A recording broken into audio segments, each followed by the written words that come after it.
आप देख रहे हैं वासुदेव शॉर्ट्स। आज पाकिस्तान तहरीक इंसाफ के साबिक रहनुमा फवाद चौधरी साहब, उन्होंने वॉइस ऑफ अमेरिका को अपना इंटरव्यू दिया, जिसमें वो उनके साथ जो मामलात और हालात गुजरे हैं गुज़िश्ता चंद रोज़ में या महीनों में, उसके बारे में बता रहे थे कि पार्टी किस तरह से उन्होंने छोड़ी और किस तरह से उनके ऊपर तशद्दुद हुआ।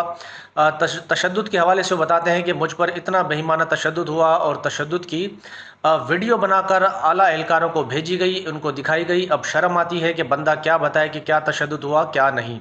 करंट भी लगाया गया है, ऐसा कहना था फवाद चौधरी साहब का। मजीद वो कहते हैं कि जब मुझ पर तशद्दुद हुआ तो इमरान खान साहब ने कहा कि क्या तुम पर तशद्दुद हुआ है, तो मैंने कहा हाँ। फिर किसी और शख्स की जानिब से इमरान खान ने मैसेज पहुंचाया कि तुम जो बर्दाश्त कर सकते हो तो ठीक है, वरना सियासत से किनारा कशी कर लो। और साथ ही उन्होंने बताया कि एक्स पर जो पैगाम जारी किया ट्विटर पर, वो भी मैंने नहीं किया था, किसी और हाजिर सर्विस ने किया था।